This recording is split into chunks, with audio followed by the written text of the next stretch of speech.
Been a while since I had this much fun working with my sick little brother. Usually we're at each other's throats by now, but this time... must be the thrill we both get picturing Father strapped into the chair, begging us not to do what he knows we're going to. Don't think anything I've done to a prisoner yet will compare with that moment. Have to build a chair first, though, which means getting inside Serenia's abandoned memory chamber.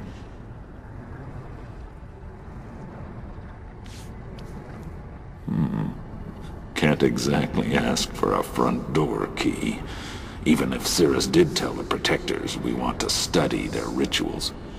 He'd just better get back from mechanical age with those breeding kits soon. Otherwise, this whole plan is going nowhere. What a hideously exhausting day. Spent so many hours working underwater, I think my skin's turned permanently blue. But at least we're finally inside.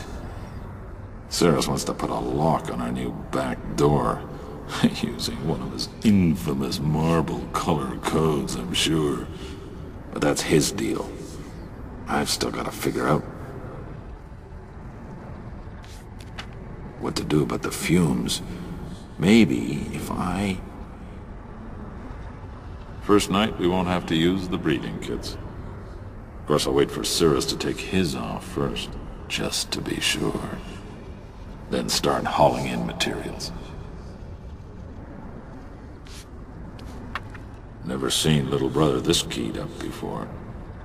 But like I told him last night, getting the chair up and running is gonna take time.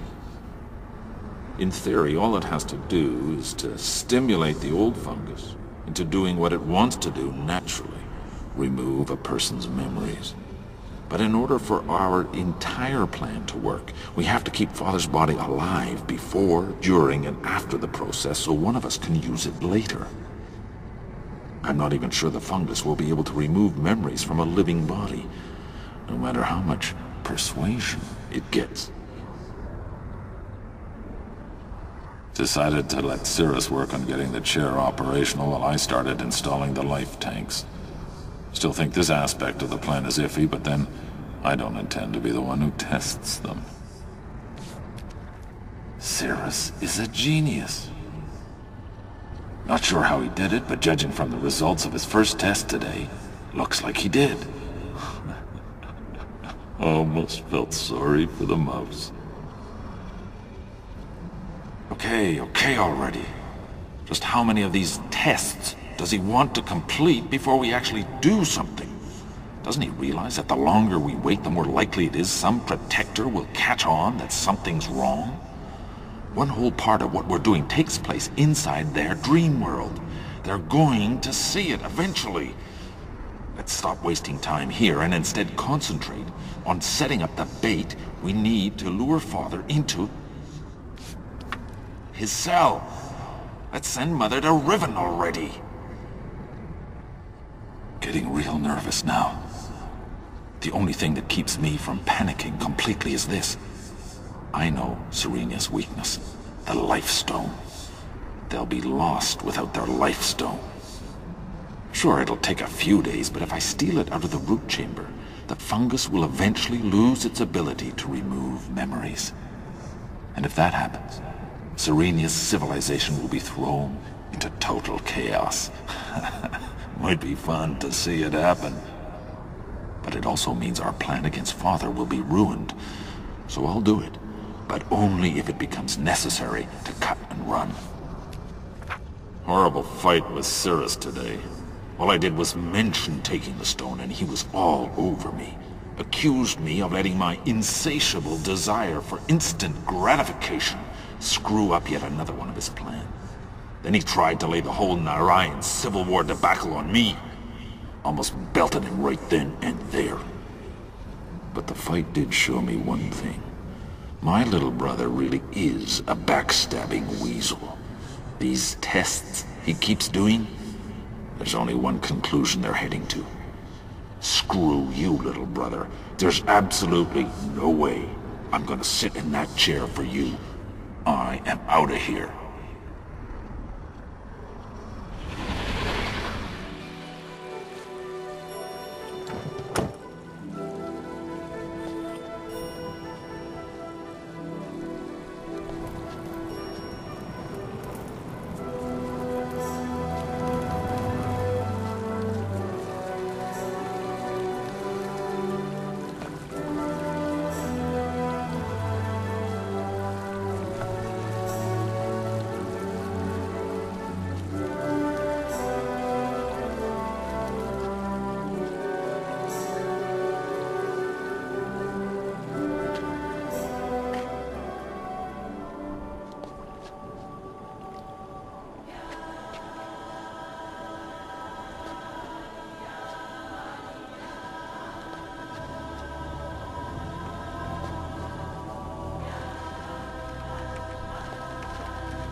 I thought you were going to redesign this room, but it looks just like it did before the fire. Not just like it did, my love. Look, the table is different.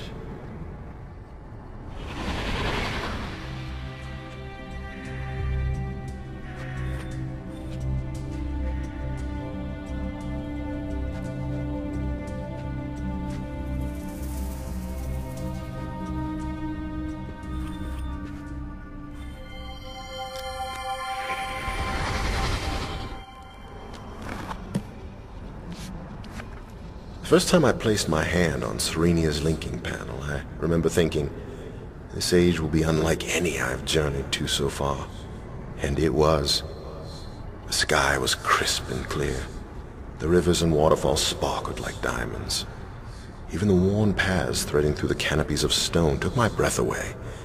I met a group of women who told me they had been expecting me, and as we talked late into the evening, they did seem to know a lot about me. Yet the more they explained why, the more impossible this story seemed. Of course, Catherine's ages have always struck me as impossible. Why should this one have been different?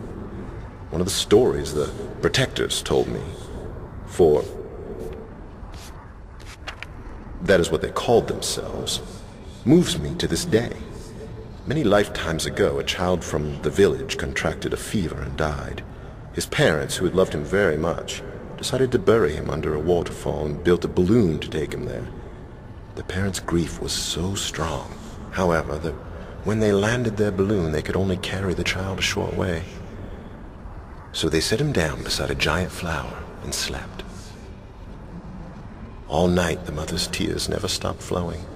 Eventually, they sank through the ground and bathed the flower's roots.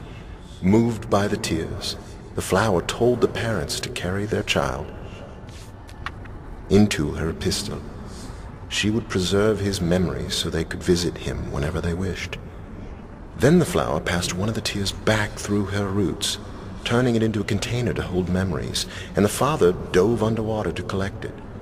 And that is how the memory chamber first displayed her power to the Serenians. Having read Catherine's descriptive book, I realized that the plant the protectors called the memory chamber is but the fruiting body of a massive fungus.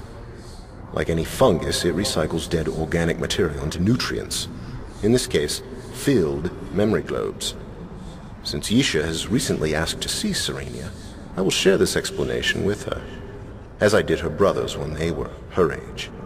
Yet I cannot help thinking that my scientific understanding of Serenia's pales in comparison to the Protector's simple tale. I had not fully realized how many years have passed since I visited this age.